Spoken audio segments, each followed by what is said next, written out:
전쟁 없는 세상을 꿈꾸기에 전쟁을 연구합니다. 안녕하세요. 뉴스 멘토리 전쟁과 사람 허준입니다. 안녕하세요. 윤지연입니다. 지연 씨는 혹시 누군가를 애타게 기다려본 적 있으세요? 있죠. 있어요? 요즘은 매일 4시가 되면 네. 우리 아이를 기다립니다. 반대라고 하던데 아이가 엄마를 엄청 기다린다고 하던데요. 기다립니다. 네. 왜 이 얘기를 꺼냈냐면 네. 우리 시청자 여러분들 중에서 저희 방송을 시간 맞춰서 기다렸다 보시는 방송 보는 분들이 굉장히 많다고 해요. 감사합니다. 너무너무 감사드립니다. 저는 근데 네. 진짜 기다리는 분들이 따로 있습니다. 누구죠? 이분들이에요. 빨리 소개시켜주세요. 오늘 저희와 함께 하실 두 분 모셔보고 또 이야기 나눠보도록 하겠습니다. 박현도 교수님, 성일광 교수님 함께 하겠습니다. 안녕하세요. 반갑습니다. 네, 안녕하십니까. 안녕하십니까.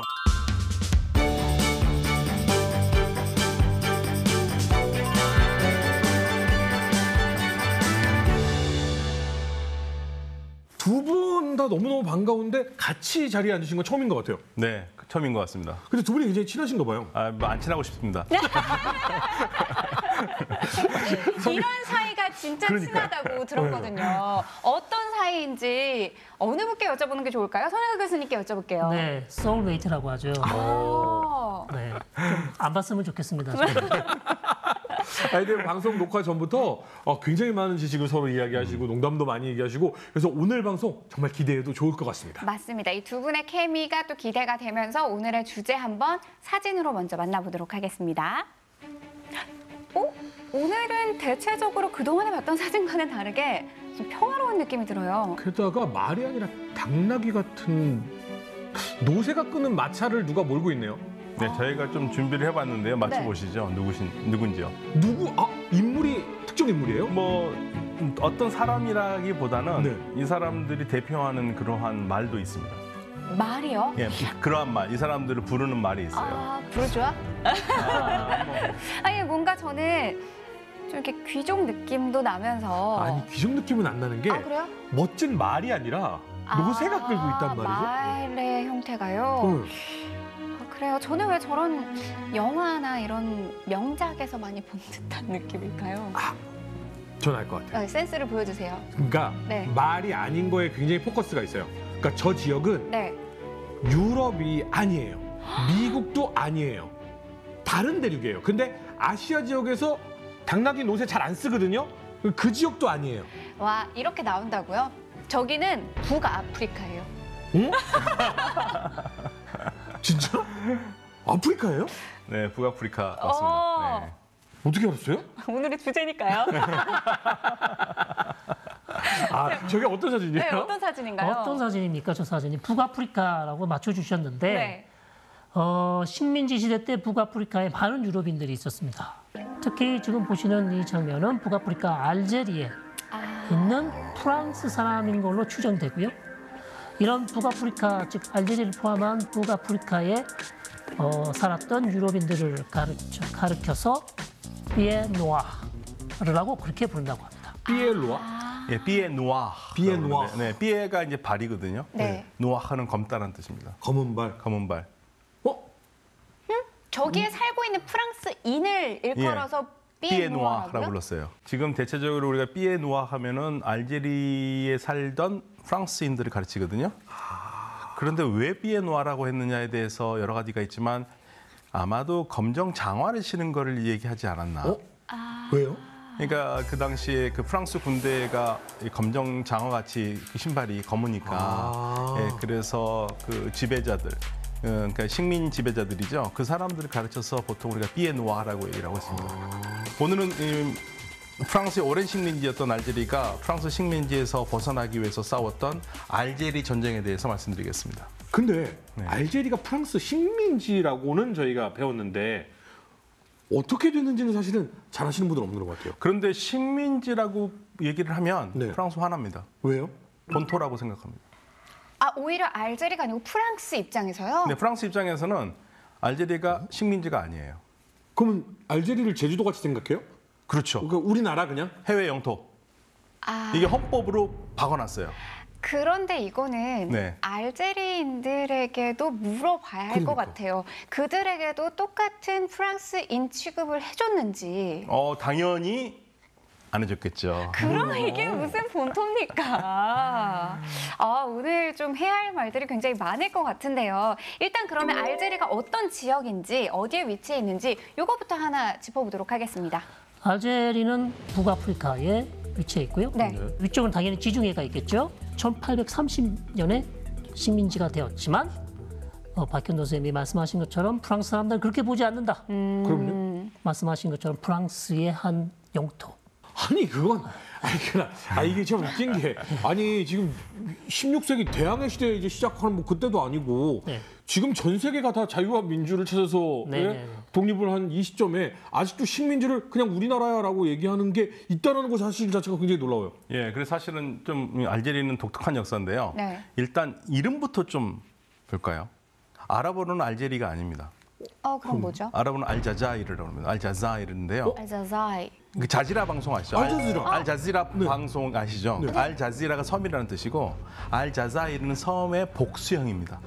섬들. 예, 섬들. 그래서 이 나라 이름은 알자자이르예요, 지금도. 그리고 수도도 알자자이르입니다. 그런데 프랑스 사람들이 이거를 알제리라고 부른 거죠. 알제히라고 불렀고 수도는 또 알제라고 불렀어요. 나라의 이름은 전부 다 여기는 프랑스 땅이었다고 해가지고 다 프랑스식으로 우리가 부르고 있기 때문에 굉장히 혼란스럽습니다.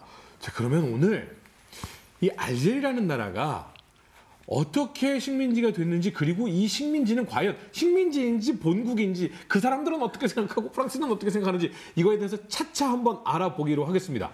알제리는 어떻게 해서 식민지가 그러니까 지금 현재까지의 우리의 느낌은 식민지라고 생각이 드는데 어떻게 식민지가 된 거예요? 그 조금 더 뒤쪽으로 가봐야겠는데요.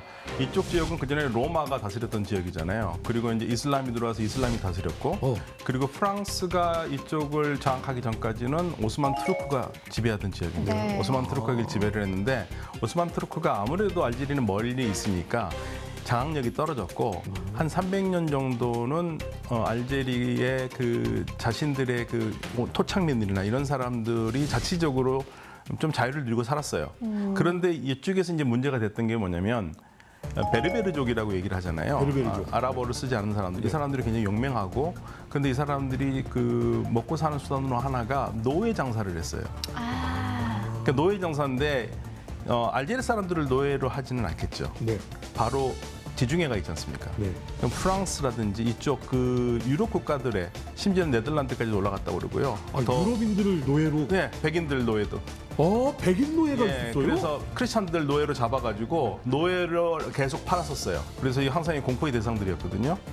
그런데 19세기 들어와가지고는 영국도 공격을 하고 미국도 공격을 해서 이제 숫자가 좀 줄었어요. 근데 이제 문제는 프랑스하고 생긴 거죠. 프랑스가 이 나폴레옹이 정권을 잡은 다음에 이집트를 공격하기 전에 식량이 많이 필요하잖아요. 그러니까 알제리 쪽에서 밀을 사왔습니다. 밀을 사왔는데 알제리에서 밀을 판 사람이 유대인 그 두 아주 큰 부호들이었어요. 그러니까 알제리에서 밀을 사왔고 밀을 사는데 돈을 안 줬어요. 갚지를 않았어요. 네. 지금 사온 게 아니죠. 예, 네, 그러니까 밀을 훔쳐왔어요. 엄청 받아왔는데 밀값을 안 줬어요. 네, 네. 그런데 프랑스에 나폴레옹이 이제 실각했잖아요. 그리고 다시 이제 왕정이 들어왔잖아요, 당시. 네. 그러니까 이제 왕정이 들어왔었을 때 프랑스 왕이 뭐 우리가 굳이 갚을 필요가 있겠나? 그러니까 우리 왕정 때 한 거 아닌데. 안 갚고 있었던 겁니다. 그러니까 어떡합니까? 이 유대인들이 돈을 못 받았잖아요. 네. 돈을 못 받았는데 그 돈이 없으니까 그 알제리 정부에 돈을 빌렸어요. 네. 돈을 빌리니까 정부가 돈이 필요하잖아요. 네. 그러니까 이제 알제리 그 지도자 데이라고 그러거든요. 네. 이름을 데이가 야 돈 주라. 그러니까 야 나 빌려간 돈 줘. 그러니까 유대인들이 아유 저 프랑스에서 돈 받으면 드리겠습니다. 그걸 계속 미룬 거예요. 얘한테 받으면 당신한테 네. 줄게요. 그러니까 이게 화가 나잖아요. 이거 보니까 이거 둘이 짜고 한 거 아니냐. 프랑스하고 이 유대인들하고 둘이 짜서 둘이 돈 분명히 주고 받았는데 나 안 주려고 이런 게 아니냐. 그래서 화가 나 있는 상태였거든요. 그런데 거기다 프랑스 공사가 그 프랑스 사람들하고 장사를 할 거 아닙니까? 네. 장사를 하는데 거기 프랑스 장사하는 데를 갖다가 이렇게 요새화를 만들어 가지고 막 많은 이득을 취하고 알제리 정부에 돕는 게 없거든요. 이게 화가 나니까 부릅니다. 프랑스 공사를 불러가지고 너 왜 이런 식으로 하냐? 돈 주라. 그러니까 프랑스 그러다가 이제 서로 막 쌍욕이 나갔겠죠. 여기서 말이 좀 달라지는데 그래서 이 대의가 파리채로 때립니다. 파리채로 프랑스 공사를 때려요. 공사를? 파리채로 때려요. 파리채로? 예, 그러니까 지금 우리 생각하는 파리채 생각하시면 안 되고요. 그럼요? 그 약간 나무로 돼가지고 그 나무 막대기가 아플 거예요. 네. 그걸로 때렸겠죠. 파리채 하는 거 이건 너플너플 그 총채같이 생겼거든요. 거의 태형에 가까운. 예, 세대를 때렸어요. 네. 여기 대수까지 기록이 돼요. 예, 세대를 네. 때려요. 세대를 그 유명한 사건입니다. 네. 그러니까 이제 왜 때리냐고 했을 때 이 대인은 얘가 나한테 쌍욕을 했다 이거예요. 이슬람을 욕하고 무슬림을 욕하는 얘기를 했기 때문에 참을 수가 없었다고 그러는데 이제 이게 프랑스를 건드린 겁니다. 아, 근데 이게 진짜 아무리 들어도 좀 옹호할 수가 없는 게 애초에 우리가 근원지를 좀 찾아보자면 밀가루를 샀으면 당연히 그거에 대한 값을 그렇지, 치러야죠. 물론 내가 한 게 아니고 전에 했기에 우리가 좀 피할 수 있지 않을까라고 생각을 했겠지만 과거의 일도 어차피 우리나라에서 있었던 일이면 정리를 해줘야 되는 거 아니, 아닙니까? 프랑스의 입장을 네. 대변하는 건 아니고요. 이해를 해보자면 네네. 아니 내가 쟤한테 빌렸지 너한테 빌렸어? 왜 나한테 그래? 난 얘하고 해결할 거야. 아. 이렇게 나갈 수도 있는 건데 그렇죠. 근데 왕이 자꾸 뭐라고 하니까 공사가 네가 하면 안 돼 하고서는 욕을 했다. 예. 이게 알제리 측 입장이고 그러니까 이슬람과 무슬림을 욕했다. 네. 그럼 프랑스 입장에서는 우린 욕 안 했다 이거예요? 네, 프랑스는 자기는 이제 그냥 안 했다 그러고요. 그냥 맞기만 했다 이거죠. 맞았어요. 그러니까 이제 프랑스가 화가 나니까 이제 그 특사를 보내가지고 이 얘기를 하면서 아 이건 가만두면 안 되겠다 생각을 한 겁니다. 프랑스는. 네. 그래가지고 근데 당시 프랑스 왕이 인기가 없는 왕이었어요. 아 안에 네 분이 있으니까 네 분이 있으니 어떻게 하겠습니까? 바깥을 공격하면 그렇죠. 뭉치죠. 예, 샤를르 10세가 그래서 공격을 합니다. 아. 1830년에. 1827년에 파리채 사건이 나타나고 네. 3년 후엔 1830년에 드디어 공격을 합니다. 이런 역사 전 처음 들어보는데 일단 정리를 해보면 우리가 카르타고 얘기 들었잖아요. 그때 네네. 베르베르 사람들 싸움 잘하고 용병 많이 있었다고. 이 사람들이 유럽인들을 공격해서 납치해다가 노예상으로 활동을 했었는데 유럽과 미국이 강대해지면서 공격을 받기 시작했고 그리고 좀 힘이 약해져 있는데 프랑스가 돈을 빌려가고 안 갚는 사건이 연계가 돼서 왕이 프랑스 공사한테 왜 안 갚아라고 얘기했더니 파리채. 파리채 세 대를 때렸습니다. 그랬더니 프랑스가 이거 봐라 하고서는 공격의 빌미를 줘서 네. 드디어 프랑스의 침공이 시작이 된 거군요. 또 알제리는 프랑스에게 대단히 중요한 지역이었습니다. 네. 왜냐하면 프랑스가 아프리카의 또 다른 지역을 식민지를 많이 개척을 하지 않았습니까? 네. 그 식민지 개척에 알제리 국가가 핵심이었죠. 다른 데를 이미 점령하고 있었던 네, 거예요. 예, 예. 그래서 알제리에 프랑스가 공을 많이 들였고 그렇기 때문에 프랑스는 알제리를 다른 식민지 국가와 다르게 알제리만큼은 알제리 사람을 동화시켜서 프랑스의 한 부분으로 만들겠다는 것이 바로 프랑스의 작전이었죠. 지도를 보시면 프랑스에서 굉장히 가까워요. 지중해만 보면 바로 알제리입니다. 알제리가 그리고 좋은 땅이거든요. 그런데 1830년에 들어왔었을 때 나는 밀값 안 갚으려니까 전쟁한다 그런 말 하면 못하잖아요. 그렇잖아요. 그건 좀 창피하죠. 네. 네. 그리고 그 밀값은 전 정권과 관계 있지 나하고 상관없다 이렇게 할 수도 없잖아요. 네. 그러니까 변명이 뭐가 되냐면 노예 장사를 완전히 막아버리겠다 이겁니다. 너희가 유럽인들을 자꾸 납치해서 데려가는 이 비인륜적 행위에 대해 우리가 단죄를 내리겠다. 네. 그런데 그때 이미 노예 그 장사는요 이미 하강산을 들었고 하기가 어려운 상태였어요. 그러니까 사실은 명분이 없어요. 명분이 없는데 들어간 거는 모든 학자들이 지금 얘기할 때 샤를르 10세가 인기를 찾기 위해서 내부의 그 불만을 바깥으로 돌리기 위해서 전쟁을 했다. 그러니까 구실이 필요했던 거죠. 그렇죠. 그렇죠. 근데 하필이면 그 알제리의 왕은 전혀 그런 구실을 주지 않고 있었는데 그때 마침 파리채로 때리는 바람에. 파리채 때리는 게 컸어요. 저는 일단은 그 1830년으로 다시 돌아간다면 제일 안타까운 부분은 그 데이의 판단이 있습니다. 데이가 우습게 봤어요. 프랑스군. 프랑스를. 예, 이길 수 있을 거라고 봤어요. 그런데 속절없이 무너지죠. 속절없이 무너져가지고 지금 제가 말씀드린 날짜를 기억해 주셔야 됩니다. 1830년 7월 5일에 항복합니다. 항복하고 자기는 도망가요. 도망가는데 이 1830년 7월 5일을 기억하셔야 되는 이유가 있습니다. 알제리 사람들 대단한 사람들입니다. 나중에 말씀드리겠습니다. 요게 대단한 사람이에요. 대단한 사람들입니다. 지금 얘기는 프랑스 입장을 쭉 들어봤으니까 네. 알제리 사람 입장도 좀 들어봐야 되는 거 아니에요? 당연히 뭐 알제리 사람들은 프랑스의 어떤 식민 정책에 그걸 어떻게 받아들이겠습니까?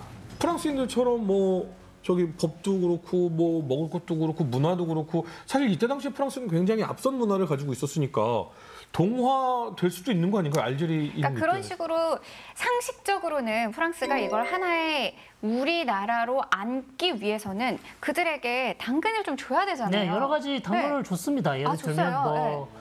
뭐 알제리의 경제를 발전시키기 위해서 프랑스의 어떤 신문물을 갖다 준다든지, 아니면 프랑스의 어떤 신교육 시스템을 만들어서 알제리 시민들을 프랑스어도 공부시켜 준다든지, 그다음에 프랑스의 문화를 그 사람들에게 전달한다든지.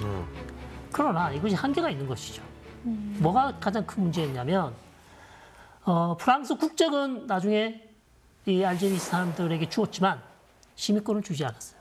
그러니까 국적은 프랑스 국민인데 투표라든지 이런 걸 행사할 수가 없는 거군요. 투표도 거의 투표권도 선거권도 거의 주지 않았고요. 특별한 사람들만 몇만 명 정도 형식적으로 상징적으로 우리가 선거권도 부여한다라는 걸 보여주기 위해서 그렇게 했고, 전체적으로 거의 다 선거권도 주지 않았고, 그리고 또 문제가 프랑스 사람들이 알제리 사람들 차별하는 법도 만들었어요. 아, 그러면 안 되죠. 네, 네이티브 코드라고 그래서 원주민법 이런 식으로 해서 이 사람들의 뭐 집회라든지 아니면 이 사람들이 믿는 이슬람 종교라든지 이런 것을 좀 못하도록 제한한다거나. 이런 여러 가지 차별법도 서슴없이 이걸 서슴지 않고 했기 때문에 상당히 모순적이죠. 그러니까 프랑스 국가 우리의 국가라고 생각한다면 그러면 안 되는 상황인 거잖아요. 그렇죠. 그런데 프랑스 입장에서는 캐토릭 국가 아닙니까? 근데 지금 이슬람. 알제리 사람들은 무슬림 아닙니까? 네. 그러니까 이 사람들을 프랑스의 시민으로 만들려면 개종을 해야 된다. 제국주의 마인드가 예. 제국의 마인드가 없네 프랑스가. 그러니까 그 네네. 부분입니다. 바로 우리 성 박사 얘기한 것처럼 1848년에 프랑스가 11월 달에 헌법을 만드는데 이때 정확하게 알제리를 그 데파르트망 프랑스라고 그래요. 그러니까 프랑스네. 프랑스의 한 구역으로 규정을 해버려요. 이건 식민지가 아니에요. 그리고 알제리를 셋으로 나눕니다. 도시로 오랑, 그다음에 알제, 그다음에 꽁스탕틴 이 세 개로 나눠서 자기의 본토로 얘기를 하고 형식적으로 만약에 내가 무슬림인데 내가 이슬람을 버리고 개종을 하면 시민권을 줬어요. 그러니까 정리를 해보면 파리제 세대를 맞고 프랑스가 공격을 했는데 그해 무너져 버렸어요. 그리고 왕 도망갔어요. 와해돼 버렸어요. 그러니까 국가 시스템이 붕괴됐고요.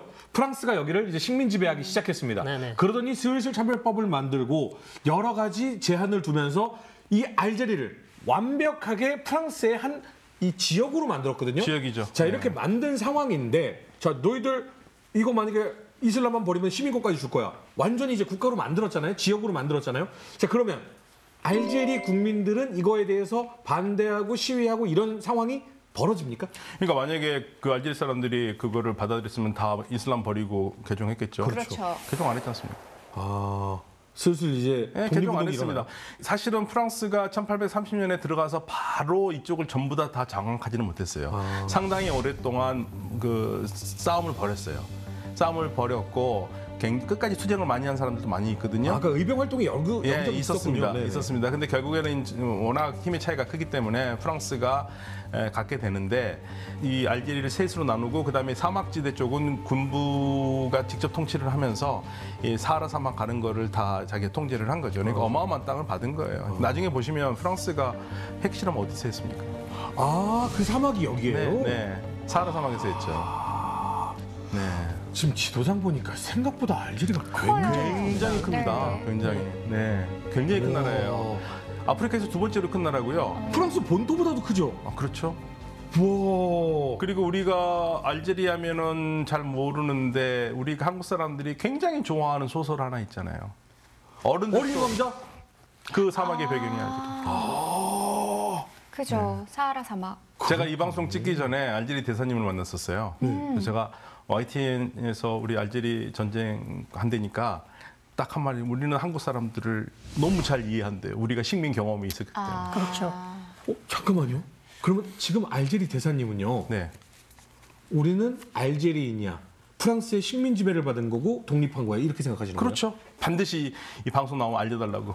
그러면 교수님이 좀 이제 그 수교를 좀 이제 이걸 뭐라고 하죠? 민간 외교를 좀 하셔서 네. 거의 관광 좀 비자 좀 잘 나오게 해주시면. 네네 우리 허 선생님 가시면 뭐 직사되죠. 제가 이게 웃으면서 좀 분위기를 전환했던 게 네. 조금 슬픈 얘기를 해야 돼서 그러는데 학살도 있었다면서요? 그럼요. 지금까지 아주 좋은 부분만 사실 얘기했다고 할 수 있겠습니다. 이좀 학살 부분을 얘기하면 너무 비참하고 너무 진짜 우리가 상상하기 어려울 정도의 프랑스인의 학살. 그다음 반대로 또 알제리 무장단체, 즉 알제리 독립 운동가들은 또 반대로 저 알제리에 있던 피에노아르 사람들을 또 테러하고 양측 간의 테러, 공격 이것들이 뭐 반복된 피해 악순환이 바로 알제리 독립 전쟁의 출발이라고 할 수 있겠습니다. 어느 정도였나요? 고문도 자행이 됐고요. 그다음에 민간인 테러는 뭐 부지기수였고요. 그래서 왜냐하면 알제리 독립운동단체는 게릴라전을 펼쳤기 때문에 사실 민간인과 게릴라 간의 차이를 구별하기 어려웠고 그렇다 보니 이제 프랑스 군과 경찰은 민간인하고 게릴라 구별하기 어렵기 때문에 무차별로. 무차별로 보이는 사람들은 다 진압하고 강경 진압하고 죽이고 테러하고 그런 것들이 뭐 계속되는. 그러니까 수많은 이제 독립 의지를 보여주는 무장 투쟁들이 벌어지고 있는 와중이었는데 그럼 본격적으로 첫 번째 이게 부딪히게 된 계기가 있다면 어떤 게 있을까요? 그러니까 프랑스 식민지였잖아요, 알제리가. 그러니까 1차 세계대전에도 알제리 사람인데 프랑스 군에 가가지고 프랑스를 위해서 싸웠어요. 프랑스 군인이 된 거네요. 그렇죠. 그렇죠. 프랑스, 그러니까 뭐 아무튼 프랑스 영토였으니까요. 네. 예. 그리고 싸우는 사람들이 무슨 생각했냐면 다들 자치나 독립을 생각하고 프랑스를 도우면 네. 그걸 줄 것이라고 생각해요. 아, 프랑스를 위기에서 구해내면 이제 우리의 독립도 인정해 주겠지. 예, 독립이나 자치를 줄 거라 생각했고요. 네. 근데 1차 대전에서 이루지 못했고 2차 대전은 더 심각했지 않습니까? 네. 2차 대전에서 드골이 1940년에 런던에서 자유 프랑스를 설립을 하고 레지스탕스 운동을 하니까 여기 알제리 사람들도 가담했거든요. 프랑스에 가담했고 왜 했겠습니까? 우리의 독립을. 도와주면 독립이나 자치를 줄 거라고 봤어요. 그래서 1945년 5월 8일에 나치가 항복을 하니까 됐겠구나. 알제리에서 세티프에서 그거를 기뻐하면서 나간 게 단순히 나치 항복만 기쁜 게 아니라 이제 우리도 독립을 해야겠다. 이게 그러니까 축하 시위가 독립 시위로 간 거예요. 그게 이제 세티프와 게말 학살이라고 볼 수 있겠는데 두 도시에서 세티프라는 이 도시에서 무슬림들이 나치를 접어쓴 것을 이긴 것을 축하하기 위해서 이 사람들이 알제리 사람들도 나와서 행진하면서 축하를 했는데 이것이 이제 프랑스 헌병대와 충돌을 일으키게 되고 결국 이 알제리 시위대가 유럽 사람 즉 베누아르 102명을 이제 죽이게 되고요. 야, 저것들을 없애야 우리가 독립할 수 있어라고 하면서 이 검발 프랑스인들을 공격하기 시작한 거예요. 공격했고 100명을 죽였는데 거기에 이제 너무나 화가 난 프랑스 군대와 그리고 이제 자경대죠. 피에노가 자기를 공격을 당하니까 우리도 군대를 해가지고 죽여야겠다. 그러니까 프랑스 식민정부는 이제 다시 보복 공격을 하게 되어서 세티프와 게말에서 약 6천 명, 적게는 6천 명, 아니 6천 102명. 많게는 죽었는데. 3만 명의 알제리인이 사망했다고 그렇게 전해지고 있습니다. 아 근데 아까 교수님께서 1830년 7월 5일을 기억해라라고 말씀을 해주셨는데 지금 이 2차 세계대전은 1945년이잖아요. 네. 115년이 지났어. 그러니까 100년 넘게 네. 지금 우리는 단 5분 정도밖에 안 흘렀지만 네. 이미 100년 넘게 100년이 넘었어요. 알제리는 프랑스 식민지로서 이렇게 살고 있었던 거잖아요. 네. 이게 동화 정책이라는 게 얼마나 무섭냐면요. 제가 알제리에 가면을 때 그 가이드 해주신 분이 나이가 굉장히 많으신 분이에요. 학교 선생님이신데. 근데 아랍어를 잘 못하세요. 그래서 아랍어를 안 배우셨습니까? 그랬더니 자기는 프랑스어만 배웠대요. 1960년대 이전에는 그냥 프랑스였답니다. 그럼 일제강점기 저희가 몇 년 지났습니까? 저도 근데 지금 115년을 강점기를 겪었으면 당연히 저희 그럴 수 있죠. 외할머니 외할아버지가 일본어를 그렇게 잘하셨거든요. 아. 네, 이게 다 그런 네, 저희 중이 할머니도 아니었을까. 외할머니도 그러셨죠. 네. 네. 그 예전 어르신들은 일본말 많이 하셨었어요. 맞아요. 맞습니다.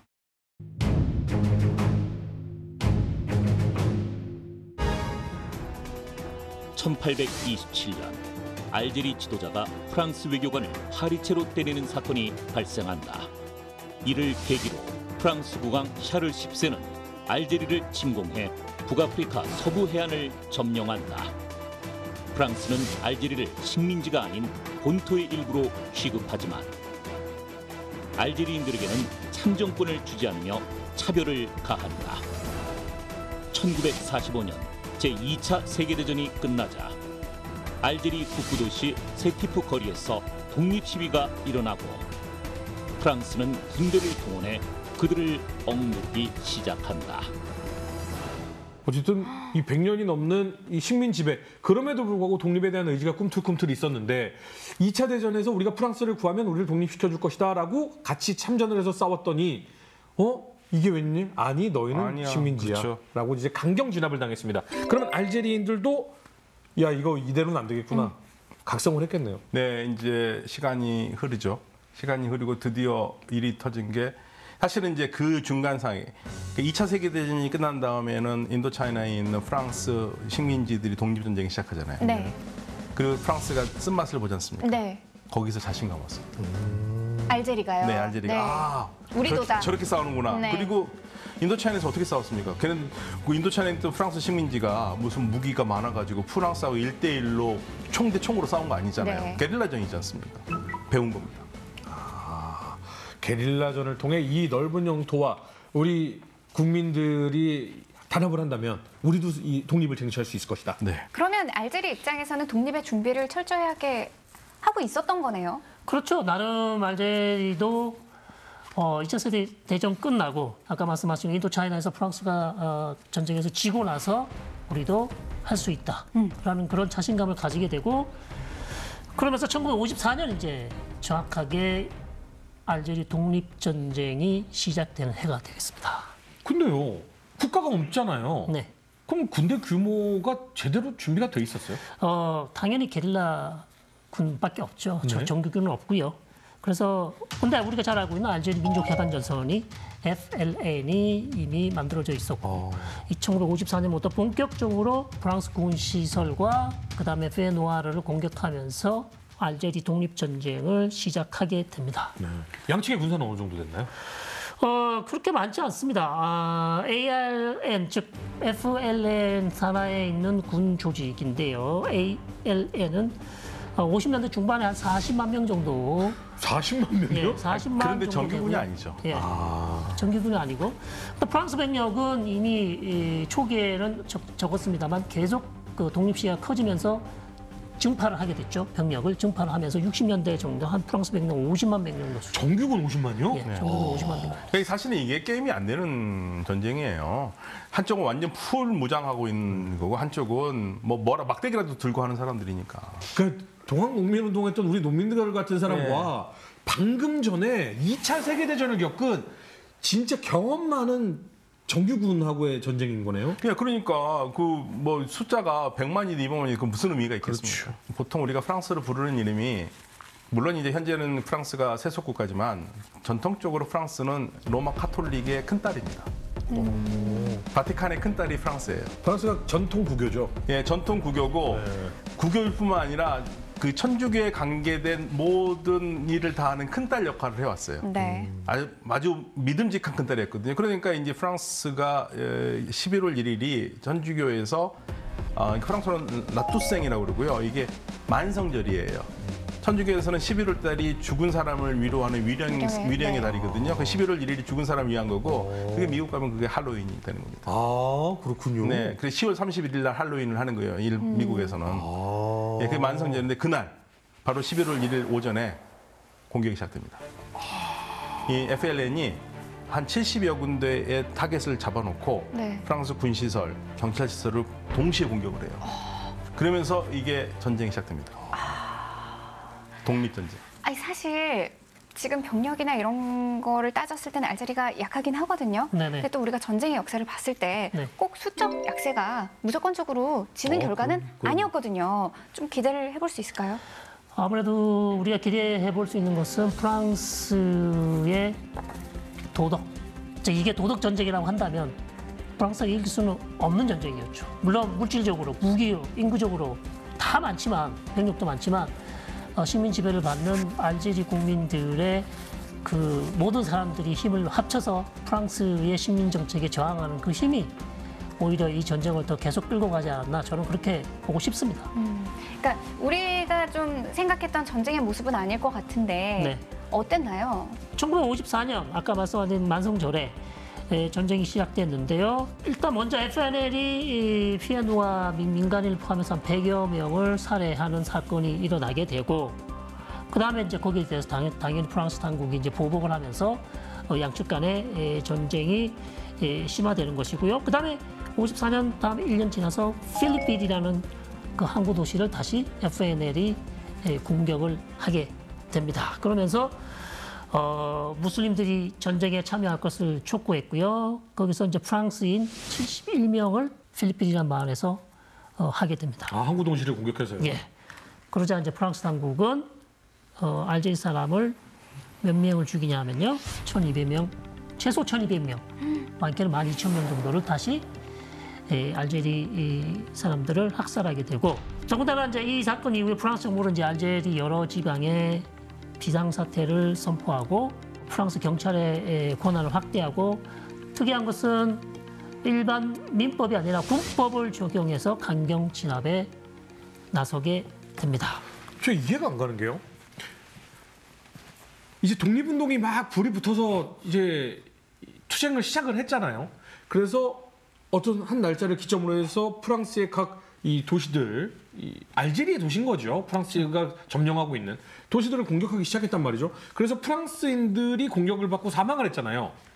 그러면 프랑스 군대가 이 FNL을 맞아서 싸우다가 FNL 군대가 죽은 게 아니라 그냥 이슬람 시민을 죽인 거예요? 같은 일이 바로 두 개가 같이 일어난 거죠. 왜냐하면 FNL이 민간인에 숨어 있고 게릴라들이 그러다 보니까 프랑스 입장에서는 누가 누군지 게릴라인지 모르니. 누가 민간인지 피하 구별이 잘 안 되는 상황에서 그냥 그런 거 생각하지 말고 무조건 의심스러운 사람들은 다 사살하라는 그런 작전으로 나간 것이죠. 그러니까 이게 사실은 이제 54년에 시작을 했는데 54년 11월 1일 날이 이제 우리가 보통 알제리 전쟁의 시작이라고 부르는데 이제 시작만 그렇죠. 사실 FLN이 도심 공격을 한 게 아니라 주로 외곽에서만 공격을 했어요. 그런데 52년, 53년은 외곽에서만 했기 때문에 큰 반향을 못 일으켰고 프랑스에서도 그렇게 신경을 많이 쓰진 않았어요. 그러니까 뭐 공격받으면 바로 보복을 하고 했지 이게 아주 단순한 거예요. 계속적으로 민간 시설, 공공 시설에서 사람들 공격하고 그다음에 특히 피에노와 공격하고 그러면서 사람들이 국제적인 관심을 끌은 거죠. 그러니까 가장 큰 목적은 국제적 관심이 굉장히 컸어요. 국제적으로 연대가 필요했고 일단 알려져야 되잖아요. 네. 우리가 왜 이거를 하느냐. 사실은 54년 11월 1일 날 공격하기 전에 독립투사들이 자신들이 왜 앞으로 공격을 하고 할 것인가를 선언문으로 발표를 했습니다. 아, 독립선언문처럼 뭔가 발표를 했어요. 발표를 했어요. 우리가 앞으로 할 게 무엇이고 왜 우리가 하느냐. 독립을 위해 산다. 그걸 명백하게 얘기를 했는데 54년부터 55년까지는 도심에서 못했기 때문에 반향을 못 일으키니까 56년에 9월부터는 본격적으로 알제 도시 공격을 하면서 그 유명한 게 알제리 도심 전투예요.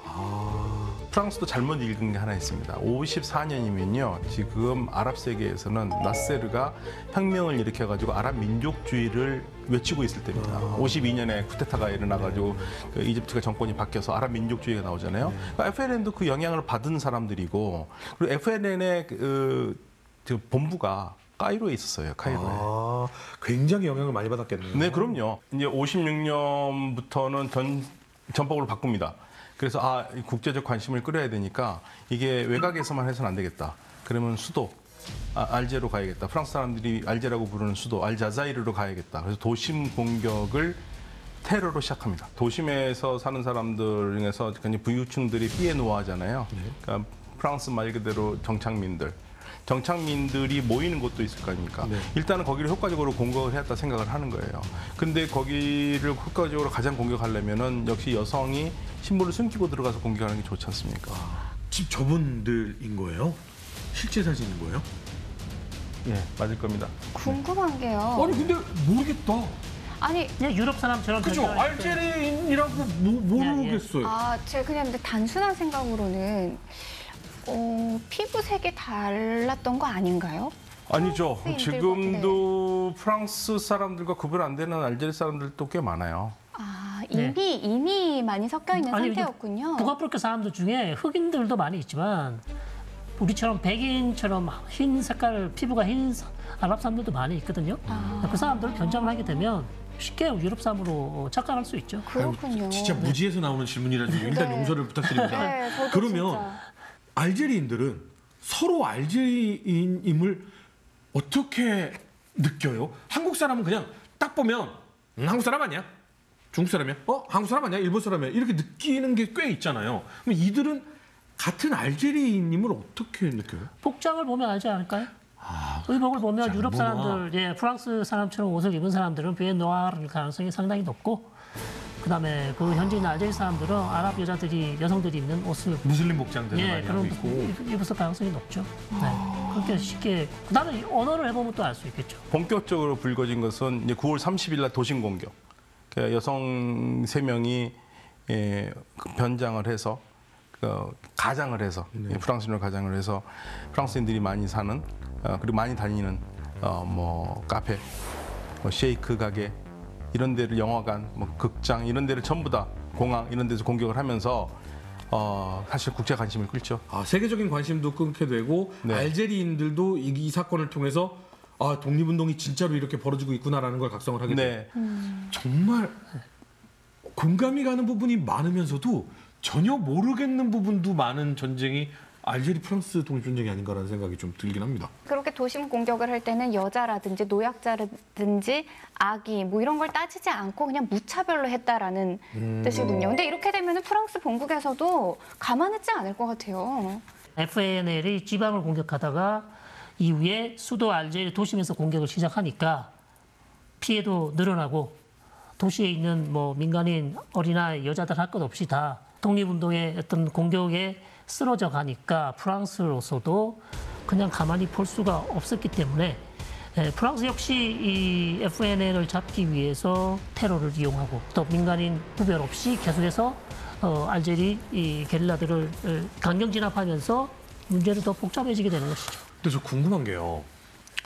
지금 좀 가치관의 확립이 아직은 저는 안 됐어요. 이걸 테러로 봐야 되는 것인가 독립운동으로 봐야 되는 것인가. 왜냐하면 우리의 독립투사 분들께서는 이게 뭐 대한민국을 뭐 옹호한다라는 입장은 아니고요. 대체적으로 적국의 수장들 혹은 식민 지배를 곤고히 하려는 사람들을 공격했었잖아요.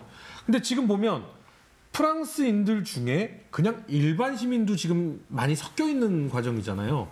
그러면 이 일반 시민의 태도 그리고 알제리 일반 시민의 마음 이때 당시의 분위기 이런 것도 좀 알고 싶거든요. 피에노아들이 많이 모이는 이 카페 아니면 유흥집에 유흥업소 이런 데 가가지고 여성이 들어가서 폭탄을 설치하고 나와서 사람들이 죽는. 그러니까 어떻게 보면 무고한 사람일 수 있지요. 전혀 그 전쟁과 상관없이. 그런데 또 알제리인들 입장에 봤을 때는 저 사람들이 우리를 착취하는 프랑스 정착민들 아니냐 이거죠. 넓게 보면 다 식민 지배를 공고히 하려는 세력이다. 그렇죠. 그래서 이제 폭탄을 해서 사람이 죽었는데 나중에 이제 1년 뒤에 잡힙니다, 이 여성이. 특히 이제 서양학자들이 굉장히 비난을 많이 해요. 어떻게 민간인들을 그렇게 죽일 수가 네. 있느냐. 그랬을 때 이제 본인이 회고를 하면서 우리는 총도 없고 우리는 쉽게 말하면 프랑스군과 우리가 총이나 그런 게 있으면 직접 싸울 텐데 싸울 수가 없지 않느냐. 그러면 우리가 독립을 하기 위해서는 우리가 가지는 걸 다 할 수밖에 없는데 이게 우리가 가진 게 이거밖에 없는데 그럼 어떻게 다른 방법을 하겠느냐.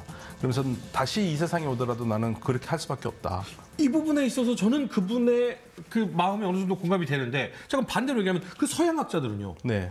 민간인들 어떻게 그렇게 학살할 수 있느냐라고 했는데 프랑스도 그렇게 했어요. 프랑스도 그렇게 했잖아요. 프랑스도 그럼 그 그렇게 했어요. 서양학자들은 그 프랑스는 욕 안 했어요? 말이 안 되는 거죠. 그럼 똑같이 테러면 테러고 하나는 테러고 하나는 테러가 아니다 이렇게 얘기할 수 없습니다. 그 제가 볼 때는 이것은 냉정하게 봐야 될 것이 알제리 독립운동하는 사람들도 아무리 자기에게 대명분이 있지만 프랑스 민간인들을 죽이는 것은 잘못된 거죠. 잘못된 것이고 더군다나 프랑스 역시 알제리 사람보다 훨씬 더 많은 잔인한 짓을 많이 했기 때문에 전혀 그 사람들도 대명분이 없다고 저는 생각합니다. 자, 지금 대한민국 국민분들이라면 다들 알고 계신 그 식민 지배에 대한 이야기가 지금 이어지고 있는데요. 알제리의 왕이 프랑스 공사를 파리채로 세대 때리면서 일어난 전쟁. 프랑스의 압도적 승리로 이 끝이 났고요. 그리고 알제리 사람들은 다 우리는 식민 지배를 당하고 있다라고 생각할 때 프랑스는 거기는 지금부터 충청도 이렇게 해서 그냥 지역 이름을 붙여버립니다. 그리고 나서 계속해서 차별적인 식민 지배를 하고 있었는데 알제리인들은 무려 120여 년을 참아왔습니다. 그러다가 세계대전이 끝나고 우리도 좀 독립을 하자라고 하면서 그 공격의 방식을 흔히 얘기하는 테러의 방식. 하지만 식민 지배를 당하는 국가의 입장에서는 독립운동의 방식, 이걸 무장투쟁으로 전환을 했습니다. 과연 이 알제리와 프랑스의 전쟁은 어떻게 앞으로 이어질까요? 2부에서 이어가도록 하겠습니다. 다음 이야기. 밀대금 지급 때문에 알제리와 프랑스는 최악의 관계로 치닫는다. 특히 외교관 폭행 사건을 빌미로 프랑스는 알제리를 침공하고 끝내 알제리 점령에 성공하게 된다.